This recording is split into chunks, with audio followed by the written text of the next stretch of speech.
Hello friends, I am Pradeep Kumar Ojha from LBS PG college Gonda. आज हम लोग डिस्कस करने वाले हैं सबसे अच्छा टॉपिक, सबसे बेसिक टॉपिक से वो ऑर्गेनिक केमिस्ट्री का। वो हमारा आज का टॉपिक होने वाला है एल्केन। तो हम लोग आज पढ़ेंगे एल्केन के बारे में। इसके बेसिक कॉन्सेप्ट को पहले समझेंगे और इसके मेथड ऑफ प्रिपरेशन को समझेंगे।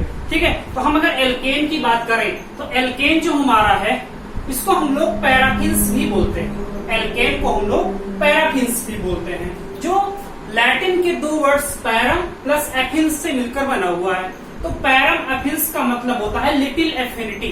लिटिल एफिनिटी का मतलब इनकी रिएक्टिविटी कम होती है, और हम लोग पहले पढ़ चुके हैं जिनकी रिएक्टिविटी कम होती है उनकी स्टेबिलिटी ज्यादा होती है, because reactivity is anti proportional to stability. ठीक है, तो अगर इनकी रिएक्टिविटी कम होती है तो इसका मतलब निकल के आता है कि इनकी जो है स्टेबिलिटी बहुत ही ज्यादा होती है। तो अगर हम एल्केन के जनरल फार्मूले की बात करें तो इनका जनरल फार्मूला होता है CnH2n+2। ये एल्केन का जनरल फार्मूला होता है। इसकी अगर हम बात करें तो this is the simplest organic compound having carbon and hydrogen only. मतलब एल्केन में केवल कार्बन और हाइड्रोजन होते हैं, और यह ऑर्गेनिक कंपाउंड का सबसे छोटा कंपाउंड, सबसे सिंपल कंपाउंड होता है, जिसमें क्या होते हैं केवल कार्बन और हाइड्रोजन से मिलकर ये बना होता है। ठीक है, तो अगर इसमें हम n की वैल्यू 1, 2, 3, 4, 5, 6 ऐसे रखते चले जाएंगे तो यहाँ कार्बन 1 हो जाएगा, कार्बन 2 हो जाएगा, कार्बन 3, मतलब ऐसे हम कार्बन की चेन को इंक्रीज कर सकते हैं। ठीक है, तो यहाँ पे अगर हम बात करें, अगर मैंने यहाँ पे कार्बन 1 पुट कर दिया C1, तो यहाँ पे C1 हो गया, और ये 2n 2 1 2 + 2 तो हो गया C1H4। तो यहाँ 1 ना लिख करके हमने लिख दिया CH4। अगर हमने यहाँ पे C2 पुट कर दे तो यहाँ पे हमने 2 पुट किया, तो 2 2 जा 4 और 2 हो गया 6, H हो गया 6। ऐसे यहाँ अगर हम 3 पुट कर दें तो C हो गया 3, और H यहाँ पे अगर हम यहाँ पे 3 रखते हैं तो 3 2 जा 6 और 2 हो गया 8, तो H 8 हो गया। ऐसे अगर यहाँ पे हम 4 पुट कर दें तो 4 2 जा 8, 8 और 2 कितना हो गया 10, तो H 10। ऐसे एंड सो ऑन हम इसको इंक्रीज कर सकते हैं। तो अगर हम देखिए ये हमारा हो गया जनरल फार्मूला, और जनरल फार्मूले से हम एल्केन के सिंपलेस्ट कंपाउंड यानी सबसे छोटा कंपाउंड जो है वो हमारा मेथेन यानी CH4 है, और दूसरा C2H6 एथेन है। तो ऐसे हम लोग इसका डेरिवेशन कर सकते हैं, फाइंड आउट कर सकते हैं। ठीक है, तो हम इसके IUPAC नॉमेनक्लेचर की बात करें तो IUPAC नॉमेनक्लेचर में हम लोग सीखे होंगे कि 1 कार्बन के लिए मेथ, 2 कार्बन के लिए एथ, 3 कार्बन के लिए प्रो, ब्यूट, ऐसे का पेंट, ऑक्ट, ऐसे हम लोग हेक्स, ऐसे एंड सो ऑन यूज करते हैं। ठीक है, तो यहाँ पे एक कार्बन है तो हमने कहा क्या कि यहाँ पे रूट वर्ड यूज करेंगे। रूट वर्ड जैसे meth, eth, pro, but, pent, hex, hept, oct, non, dec, 1 dec, 2 dec, ये सब हम लोग यूज करते हैं। और उसके लास्ट में हमको एन जोड़ना है तो हमको एल्केन का फॉर्मेशन मिल जाएगा। तो यहाँ पे देखिए एक कार्बन है, एक कार्बन के लिए हम लोग क्या यूज करते हैं मेथ, तो मेथ में एन जोड़ेंगे तो हो जाएगा मेथेन। अगर हम 2 कार्बन की बात करें तो एथ होता है, तो इसके पीछे जोड़ेंगे एन तो एथेन हो जाएगा। 3 कार्बन में प्रो और उसमें एन जोड़ेंगे तो प्रोपेन हो गया। 4 कार्बन में ब्यूट होता है तो ब्यूट में एन जोड़ेंगे तो ब्यूटेन हो गया। ऐसे methane, ethane, propane, butane, pentane, hexane, ऐसे हम लोग बनाते चले जाते हैं। अब हम लोग यहाँ क्या देखते हैं कि एक कंपाउंड से दूसरे कंपाउंड के बीच में CH2 का डिफरेंस आ रहा है। देखिए यहाँ पे 1 कार्बन, यहाँ पे 2 कार्बन, डिफरेंस कितना 1 कार्बन का। यहाँ पे 4 हाइड्रोजन, यहाँ पे 6 हाइड्रोजन, तो इसका मतलब यहाँ पे 2 हाइड्रोजन का डिफरेंस, तो यहाँ पे CH2 का डिफरेंस। ऐसे इसके बीच में बात करें तो यहाँ भी CH2 का डिफरेंस, यहाँ भी CH2 का डिफरेंस। तो हम लोग जानते हैं कि 2 कॉन्सेक्यूटिव एल्केन के बीच में CH2 का डिफरेंस होता है। This means 2 consecutive alkanes contains difference of CH2 group, that is they form a homologous series। ये यहाँ से क्या बनाते हैं, एक homologous series बनाते हैं, और यहाँ से इनके बीच में CH2 का डिफरेंस मिलता है। ठीक है, तो हमने यहाँ पे देखा कि जनरल फार्मूला क्या होता है, इसका IUPAC नॉमेनक्लेचर कैसे करते हैं, और ये किससे बना हुआ। अगर हम लैटिन वर्ड्स की बात करें तो पैरम प्लस एफिन्स यानी पैराफिन्स और लिटिल एफिनिटी हमने यहाँ पे देख ली। ठीक है, अगर नेक्स्ट चीज की बात करें तो नेक्स्ट चीज अगर हमारा हो जाता है इसमें आइसोमेरिज्म, मतलब ये कैसी कैसी आइसोमेरिज्म शो करते हैं। ठीक है, नेक्स्ट हम बात करते हैं आइसोमेरिज्म की। हिंदी होती इसकी समावयवता। तो ये मैक्सिमम जो एल्केन्स होते हैं ये चेन आइसोमेरिज्म शो करते हैं, चेन आइसोमेरिज्म। श्रृंखला समायोजकता। ठीक है, तो चेन आइसोमेरिज्म में क्या होता है कि जैसे हमने ले लिया नॉर्मल पेंटेन, ठीक है, नॉर्मल पेंटेन, पेंटेन मतलब 5 कार्बन का एल्केन होगा, तो यहाँ पे CH3 CH2 CH2 CH2 और CH3, ये हमारा हो गया नॉर्मल पेंटेन। ठीक है, और अगर नॉर्मल पेंटेन की बात करें तो नॉर्मल पेंटेन जो होता है ये आइसो और नियो दो फॉर्म में पाया जाता है। ये किसमें? आइसो और नियो पेंटेन दो फॉर्म में पाया जाता है। और आइसो पेंटेन में क्या होता है कि हमारे पास जो होता है CH3 C और यहां से भी CH3 सॉरी CH2 और CH3, ये हमको मिल जाता है आइसो पेंटेन 1 2 3 4 5 और यहाँ पे एक बैलेंस कंप्लीट करने के लिए हमने H फिल कर दिया। ठीक है, तो ये हो जाता है हमारा आइसो पेंटेन। देखिए अगर इसका जनरल फार्मूले की बात करें वो भी सेम है, यहाँ पे भी 1 2 3 4 5 कार्बन, यहाँ पे 1 2 3 4 5 कार्बन। हाइड्रोजन की बात करें तो ऐसे भी 5 2 10 और 2 12 हो गया, तो 3 3 6 6 3 हो गया 9 9 1 10 और 2 हो गया 12। मतलब इसमें जनरल फार्मूले में कोई डिफरेंस नहीं मिला। अगर हम नियो पेंटेन की बात करें तो नियो पेंटेन में हमारा हो जाता है CH3 C CH3 CH3 और CH3। ठीक है, मतलब यहाँ जो हमारा सेंट्रल कार्बन होता है वो 4 एल्किल ग्रुप से यानी मेथिल ग्रुप से सब जुड़ा होता है और ये नियो पेंटेन का फॉर्मेशन करता है। इसको हम लोग बोलते हैं नियो पेंटेन। तो ये हम लोग देखते हैं इसमें आइसोमेरिज्म में जो हमारे एल्केन होते हैं वो नॉर्मली चेन आइसोमेरिज्म शो करते हैं। तो हमने यहाँ से देखी कि एल्केन ने चेन आइसोमेरिज्म शो करी। और दूसरा जो होता है, दूसरी भी आइसोमेरिज्म है, वो है कन्फर्मेशन आइसोमेरिज्म। तो कन्फर्मेशनल आइसोमेरिज्म को हम लोग विशेष तौर से स्पेशल हम इसको डिस्कस करेंगे क्योंकि ये बहुत ही इंपॉर्टेंट टॉपिक है और सबसे ज्यादा पूछा भी जाता है। जैसे एथेन का आइसोमेरिज्म, पेंटेन का, ऐसे साइक्लिक में साइक्लोहेक्सेन का, तो कई सारे कंपाउंड हैं जिनका ये कन्फर्मेशनल आइसोमेरिज्म पूछता है। तो हम लोग कन्फर्मेशनल आइसोमेरिज्म को स्पेशल टॉपिक पे डिस्कस करेंगे। लेकिन यहां से हम लोग देख तो ये जान लें कि हाँ ये कन्फर्मेशनल आइसोमेरिज्म शो करते हैं।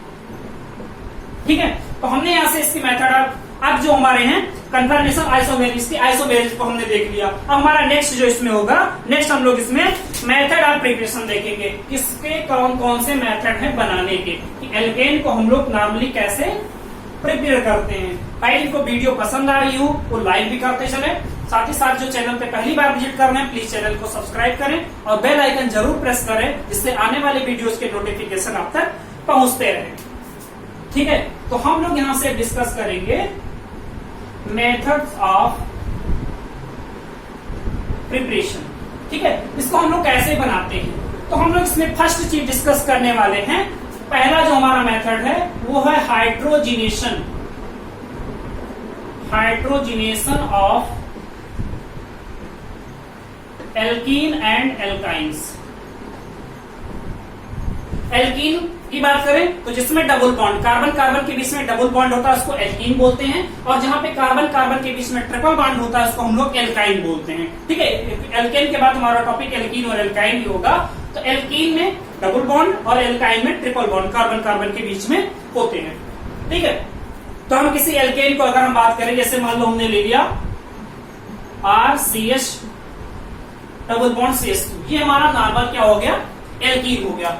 अब इसका हम हाइड्रोजिनेशन मतलब हाइड्रोजन से रिएक्शन करवाते हैं in the presence of catalyst as nickel, मतलब निकिल की प्रेजेंस में हम लोग उसको निकिल को कैटालिस्ट के रूप में यूज करते हैं। और हम किसी एल्कीन का हाइड्रोजिनेशन करवाते हैं तो हाइड्रोजन के दो एटम जो हैं वो एक इस पोजीशन पे एक इस, यानी दोनों डबल बॉन्ड वाले कार्बन पे जुड़ जाते हैं और हमको यहाँ से नॉर्मल एल्केन यानी सिंगल बॉन्ड हो जाता है कार्बन कार्बन के बीच में और हमको एल्केन का फॉर्मेशन देखने को मिलता है। तो यहां से हो गया RCH2 और CH3, ये हमारा हो गया एल्केन। ऐसे अगर हम सिंपल की बात करें CH2 double bond CH2, ethene की बात करें तो अगर हम इसका फिर हाइड्रोजिनेशन करवाते हैं इन प्रेजेंस ऑफ निकिल, थोड़ा हीट भी प्रोवाइड करते हैं, तो क्या होता है यहाँ से हमको CH3 यानी हमको यहाँ से क्या मिलता है, एथेन, एथेन का फॉर्मेशन देखने को मिलता है। तो ये हमारा हो गया पहला एल्कीन का हाइड्रोजिनेशन।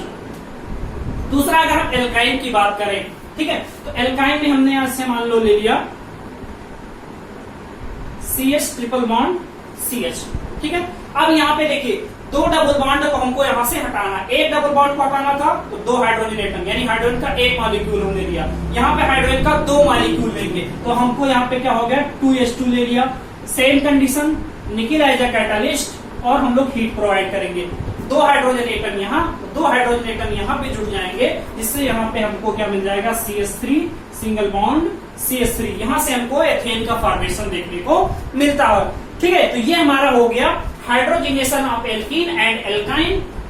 तो हाइड्रोजिनेशन से हम लोग कैसे एल्केन का फॉर्मेशन करते हैं हम लोगों ने देख लिया, जिनको स्क्रीनशॉट लेना हो स्क्रीनशॉट ले सकते हैं, ठीक है। नेक्स्ट मेथड हमारा होगा सेकंड मेथड।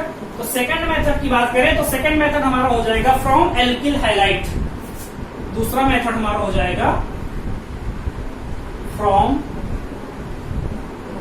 एल्किल हाइलाइट, ठीक है। तो अगर हम एल्किल हाइलाइट की बात करें तो एल्किल हाइलाइट से हम लोग कैसे फॉर्मेशन करते हैं, तो एल्किल हाइलाइट का नॉर्मली अगर हम रिडक्शन करवा दें RX और यहां से तो हमको क्या मिलता है RH, यानी यहां से एल्केन और HX का फॉर्मेशन देखने को मिलता है, ठीक है। तो एल्किल हाइलाइट लिया, उसका हमने रिडक्शन करवा दिया तो हमको यहां से क्या मिल गया एल्केन, ठीक है। दूसरा अगर हम बात करें तो एल्किल हाइलाइट का ही पैलेडिनेटेड कार्बन, ये क्या है एक रिड्यूसिंग एजेंट है, पैलेडिनेटेड कार्बन PD/C, ठीक है। पैलेडिनेटेड कार्बन से हम लोग क्या कराते हैं रिडक्शन अगर करवाते हैं तो भी हमको क्या मिलता है RH मतलब एल्केन, और यहां से HX यहां से निकल जाता है, ठीक है। तो पैलेडिनेटेड कार्बन ये भी एक रिड्यूसिंग एजेंट है, अगर हम एल्किल हाइलाइट को पैलेडिनेटेड कार्बन से रिड्यूस करते हैं तो भी हमको क्या मिलता है एल्केन का फॉर्मेशन देखने को मिलता है। नेक्स्ट अगर हम बात करें RX का रिएक्शन हम लोग मैग्नीशियम से करवाते हैं ईथर के प्रेजेंस में, तो ये तो वेल नोन रिएक्शन है कि क्या होता है वेल नोन रिएक्शन में, जो भी बहुत अच्छी चीज हमको मिल गई।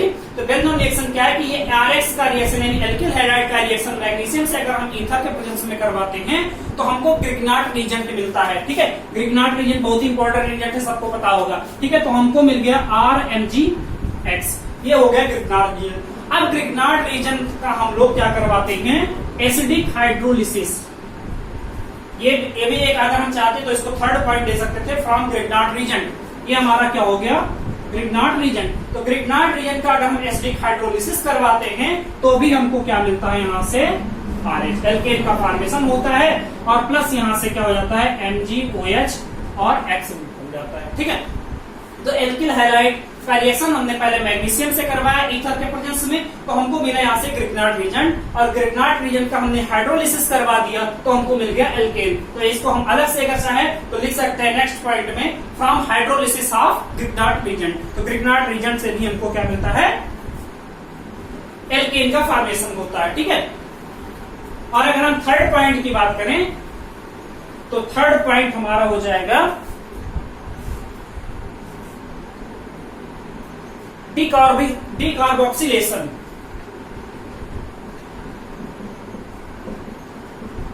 डीकार्बोक्सिलेशन ऑफ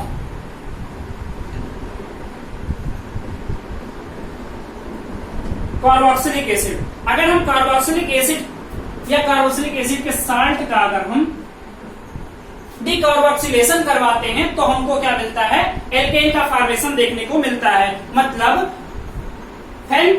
सोडियम और potassium salt of carboxylic acid is treated with soda line. Soda line का मतलब NaOH plus Ca, sodium hydroxide और कैल्शियम ऑक्साइड। इसको हम लोग कंपाउंड फॉर्म में क्या बोलते हैं soda line. This means when salt of carboxylic acid is treated with soda lime then alkane is form. तो हमको क्या होता है एल्केन का फॉर्मेशन देखने को मिलता है, ठीक है। तो अगर हम इसके साल्ट की बात करें तो हमने यहां से ले लिया CH3 C double bond ONA, ठीक है। ये हो गया कार्बोक्सिलिक एसिड का साल्ट सोडियम साल्ट, और इसका रिएक्शन हमने करवा दिया NaOH से, ठीक है। तो यहां से क्या होता है देखिए इतना पोर्शन Na वैल्यू 2 हो गया, Na2CO3, तो Na2CO3 और यहाँ पे CH3H यानी CH4 यानी मेथेन हमको यहां से मिल गया, और यहां से हमको मिल गया Na2CO3 सोडियम कार्बोनेट। ठीक है, तो हमने यहां से क्या किया कि डी कार्बोक्सिलेशन से भी हमको क्या मिलता है, CH3H यानी हम इसको डायरेक्टली CH4 यानी मेथेन। तो मेथेन का फॉर्मेशन ऐसे किसी भी मतलब एल्केन का फॉर्मेशन जो है डी कार्बोक्सिलेशन से कर सकते हैं। ठीक है, अब हमारा नेक्स्ट टॉपिक जो होगा, ये बहुत ही इंपॉर्टेंट मेथड है, हमारा जो फोर्थ मेथड हो रहा है वो है वुर्थ रिएक्शन। वुर्थ रिएक्शन क्या होता है,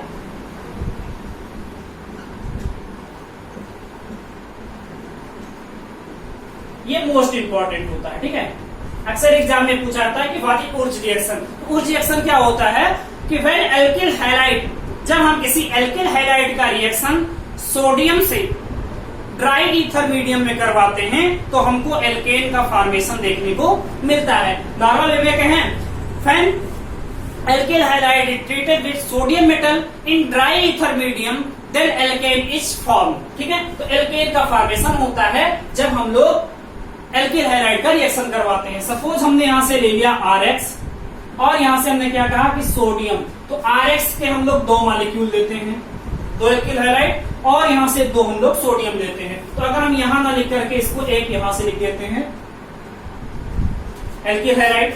ठीक है, तो यहां से क्या हुआ, NaX यानी NaX के 2 मॉलिक्यूल निकल गए, और R के बीच में सिंगल बॉन्ड यानी RR, 2 एल्किल मिलकर क्या हो गया, एल्केन का फॉर्मेशन किए। तो यहां से हमको मिल गया एल्केन, और यहां से 2NaX निकल गया। ठीक है, जैसे हम लोग बात करें CH3Cl की, प्लस सोडियम के 2 मॉलिक्यूल ले लिया, प्लस हमने यहां से Cl और CH3 वही एल्किल हैलाइड। अब यहां से देखिए NaCl सोडियम क्लोराइड के 2 मॉलिक्यूल निकल गए, और यहां से हमको मिल गया CH3 यानी यहां से मिल गया एथेन, और यहां से 2NaCl सोडियम क्लोराइड यानी सोडियम क्लोराइड के 2 मॉलिक्यूल, CH3 मतलब एथेन यानी एथेन के 2, एथेन का 1 मॉलिक्यूल, और यहां से सोडियम क्लोराइड यानी साल्ट का 2 मॉलिक्यूल हमको यहां से मिला, और इसको हम लोग बोलते हैं क्या, वुर्थ रिएक्शन। ठीक है, ये बहुत ही इंपॉर्टेंट रिएक्शन होता है, बहुत ज्यादा क्वेश्चन इससे पूछे जाते हैं। ठीक है, लेकिन इसकी एक और खास बात कि दोनों एल्किल हैलाइड सेम होने चाहिए। मतलब अगर यहाँ पे हमने CH3Cl लिया है तो दूसरा मॉलिक्यूल भी CH3Cl ही होगा, C2H5Cl नहीं ले सकते। ठीक है, तो CH3Cl यानी हम अगर सेम एल्किल हैलाइड लेते हैं तो इसका मतलब इवन नंबर के, हमेशा क्या, इवन नंबर के एल्किल हैलाइड का फॉर्मेशन होगा। ठीक है, दूसरी चीज, कभी भी इससे हम मेथेन का फॉर्मेशन नहीं कर सकते। ये सब पॉइंट जो है कभी कभी एग्जाम से पूछे जाते हैं, IIT जेम्स का एग्जाम जो है, या फिर कोई अदर एग्जाम MSc के मतलब हम लोग किसी यूनिवर्सिटी में अपेयरिंग के लिए डालते हैं, तो वहां पे क्या पूछा जाता है, which of the following is not product of Wurtz reaction, मतलब वुर्थ रिएक्शन का प्रोडक्ट कौन सा नहीं हो सकता है। तो 2-3 उसने क्या किया, एथेन दे दिया, प्रोपेन दे दिया, मतलब हेक्सेन दे दिया, मतलब इवन नंबर कार्बन के एल्केन उसने दे दी, एक उसने मेथेन दे दिया, तो इसका मतलब वो मेथेन नहीं होगा। दूसरा हो सकता है कि वो 8 नंबर यानी पेंटेन दे दे, तो इसका मतलब पेंटेन भी इसका कोई प्रोडक्ट नहीं होगा। ठीक है, तो हम लोग यहाँ से देखते हैं कि वुर्थ रिएक्शन में हमेशा इवन नंबर कार्बन के एल्केन का फॉर्मेशन होता है। और जब हम ड्राई ईथर, यहाँ पे एक चीज और मेंशन करते हैं, ड्राई ईथर मीडियम यानी ड्राई ईथर मीडियम में एल्किल हैलाइड का रिएक्शन सोडियम मेटल से करवाते हैं तो एल्केन का फॉर्मेशन होता है। ठीक है, अब अगर हम इसके मैकेनिज्म की बात करें, इसके साथ ले सकते हैं, तो इसमें मैकेनिज्म जो होता है, मैकेनिज्म में आर्गेनोसोडियम एक इंटरमीडिएट का फॉर्मेशन होता है। तो आर्गेनो जैसे हमने हमारे पास क्या है, एल्किल हैलाइड है प्लस NaH यानी सोडियम है, सोडियम के 2 मॉलिक्यूल, तो यहां से हमारा RNA आर्गेनोसोडियम एक इंटरमीडिएट बनता है, और यहां से मिल गया NaX यानी सोडियम हैलाइड। अब यही इंटरमीडिएट RNA जो है ये दूसरे मॉलिक्यूल से रिएक्शन करता है RNA जो हमारा है वो RX का हम लोग 2 मॉलिक्यूल लिए हैं, तो RX के दूसरे मॉलिक्यूल से रिएक्शन करेगा और NX यहाँ से निकल जाएगा और RR यानी एल्किल एल्किल जुड़ करके एल्केन का फॉर्मेशन करेंगे। तो RR यहाँ से जुड़ गया और प्लस में हो गया NaX, एल्किल हैलाइड यहाँ से निकल गया और ये हमारा हो गया एल्केन का फॉर्मेशन। तो इसको हम लोग क्या कहते हैं, आर्गेनो सोडियम। ठीक है, तो ये हम लोग यहाँ देख लिए कि आर्गेनो सोडियम का फॉर्मेशन हमको यहाँ पे रिएक्शन इंटरमीडिएट के रूप में होता है। ठीक है, नेक्स्ट मेथड की बात करें तो नेक्स्ट हमारा मेथड हो जाएगा कोलवेज रिएक्शन। ये भी बहुत इंपॉर्टेंट रिएक्शन है। नेक्स्ट जो है कोलवेज रिएक्शन। ठीक है, अब कोलवेज रिएक्शन क्या होता है, तो इसको हम लोग नॉर्मली बोलते हैं इलेक्ट्रोलिसिस रिएक्शन। ये क्या होता है, इलेक्ट्रोलिसिस होता है इसमें। तो इसका इलेक्ट्रोलिसिस किसका होता है, तो हम अगर बात करें sodium salt of carboxylic acid, अगर हम कार्बोक्सिलिक एसिड का सोडियम साल्ट लें और उसका इलेक्ट्रोलिसिस करवाते हैं तो हमको एनोड पर एल्केन का फॉर्मेशन देखने को मिलता है। Means electrolysis of sodium salt of carboxylic acid gives alkane at anode. जैसे एनोड और कैथोड दो चीजें होती हैं, तो एनोड पे हमको क्या मिलता है, एल्केन का फॉर्मेशन देखने को मिलता है। ठीक है, तो थ्योरी में आप लोग लिखना चाहें तो लिख सकते हैं electrolysis of sodium salt of carboxylic acid gives alkane at anode. ठीक है, तो रिएक्शन हम लोग देखते हैं। जैसे हमने लिया RCOONA। ठीक है, ये हो गया सोडियम साल्ट ऑफ एसिड और इसका हम लोगों ने क्या करा दिया, इलेक्ट्रोलिसिस, मतलब आयंस में डिसोसिएट कर दिए। तो डिसोसिएशन के पश्चात RCOO नेगेटिव और यहां से मिल गया Na पॉजिटिव। ठीक है, तो हमने क्या किया, अब हम इसमें बात करें तो इलेक्ट्रोलिसिस हमने करवा दिया। अब अगर स्टेप फर्स्ट की बात करें, स्टेप फर्स्ट में क्या, हमने यहां से इस आयन को लिया, एसीटेट आयन को। ठीक है, कार्बोक्सिलिक एसिड कार्बोक्सिलेट आयन। ठीक है, तो कार्बोक्सिलेट आयन में क्या होता है, RC double bond O negative, इसके हमने 2 मॉलिक्यूल ले लिए। ठीक है, और यहां से 2 इलेक्ट्रॉन का हमने क्या करा दिया, रिमूवल करवा दिया। तो 2 इलेक्ट्रॉन का रिमूवल, तो एक इलेक्ट्रॉन अगर यहां से एक मॉलिक्यूल से, एक इलेक्ट्रॉन दूसरे मॉलिक्यूल से, तो यानी इसके नेगेटिव मतलब 2 इलेक्ट्रॉन। 2 इलेक्ट्रॉन में से अगर एक इलेक्ट्रॉन निकल गया, एक इलेक्ट्रॉन बचा, और अगर एक इलेक्ट्रॉन फ्री कंडीशन में होता तो उसको क्या बोलते हैं, फ्री रेडिकल। तो यहां से फ्री रेडिकल का फॉर्मेशन हो गया, यानी यहां से हमने क्या देखा, RC डबल बॉन्ड O और O और यहाँ पे फ्री रेडिकल का फॉर्मेशन। अब यहाँ पे हम क्या करते हैं, R और C डबल बॉन्ड O के बीच में जो सिंगल बॉन्ड है उसका हम लोग होमोलिटिक बॉन्ड फिशन करवाते हैं। होमोलिटिक बॉन्ड फिशन मतलब फ्री रेडिकल का फॉर्मेशन। तो होमोलिटिक बॉन्ड फिशन अगर होगा तो यहां से देखिए 2 एल्केन यानी एल्किल के फ्री रेडिकल, एथिल यानी R के 2 फ्री रेडिकल, और यहां से CO, यहाँ एक देखिए, एक एल्केन यहाँ पे है इलेक्ट्रॉन, एक इलेक्ट्रॉन यहाँ पे, इन दोनों के बीच में क्या होगा, बॉन्ड का फॉर्मेशन हो जाएगा। तो यहाँ पे 2 CO2 मॉलिक्यूल। तो हमने यहां से क्या देखा कि हमको यहां से मिल गए R रेडिकल 2 और हमको यहां से मिल गया 2 CO2 मॉलिक्यूल। ठीक है, अब यहां से R रेडिकल और प्लस R रेडिकल, यानी एल्किल के 2 रेडिकल हमको यहां से मिले और दोनों रेडिकल के बीच में सिंगल बॉन्ड का फॉर्मेशन हुआ और R सिंगल बॉन्ड R, और ये हमारा हो गया एल्केन। ठीक है, तो यहां से हमको एल्केन का फॉर्मेशन देखने को मिल गया। तो ये हमारा रिएक्शन जो था ये टोटली किसमें हुआ, एनोड पे। हमने बताया था पहले ही थ्योरी में कि एनोड पे जो होता है वो एल्केन का फॉर्मेशन होता है। अब आप लोग कहेंगे कि एनोड वाला तो डिस्कस हो गया, कैथोड पे क्या होगा, तो कैथोड का भी हम सब डिस्कस कर लेते हैं। तो कैथोड पे क्या होगी रिएक्शन, देख लीजिए। हमने कार्बोक्सिलेट आयन को लिया, नेक्स्ट आयन एक हमको और मिला था, वो था हमारा सोडियम। सोडियम आयन का हमने करवा दिया हाइड्रोलिसिस।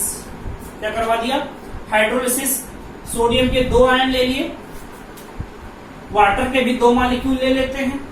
2 वाटर का मॉलिक्यूल लेने के बाद यहां से हमने गया 2NaOH यानी सोडियम हाइड्रोक्साइड के 2 मॉलिक्यूल और प्लस में यहाँ पे हाइड्रोजन गैस को हमने क्या किया, रिलीज कर दिया। तो हमको यहां से ये चीज किस पे रिएक्शन हुई, ये हुई कैथोड पे। यानी एनोड पे हमको क्या मिला, एनोड पे मिला हमको एल्केन और कैथोड पे मिलता है सोडियम हाइड्रोक्साइड और उसके साथ हाइड्रोजन गैस रिलीज होती है। तो ये हमारी कुछ हो गई मेथड ऑफ प्रिपरेशन। तो हमने आज यहाँ से एल्केन के बारे में डिस्कस किया, जनरल फार्मूला देखा, उसके नॉमेनक्लेचर की बात की, वो CH2 का डिफरेंस दिखाते हैं, होमोलोगस सीरीज बनाते हैं, ये चीज हमने डिस्कस की। इसके आइसोमेरिज्म की बात करी कि ये चेन आइसोमेरिज्म और कन्फर्मेशनल आइसोमेरिज्म शो करते हैं। और नेक्स्ट हमने डिस्कस किया कि इसके कुछ मेथड ऑफ प्रिपरेशन क्या है, कुछ इंपॉर्टेंट मेथड क्या है जिससे हम लोग इसको प्रिपेयर कर सकते हैं। ठीक है, तो आज तक हम यही तक रहेंगे। नेक्स्ट वीडियो में हम लोग उसकी properties, chemical properties, physical properties को डिस्कस करेंगे। तो बने रहिए हमारे साथ। नमस्कार।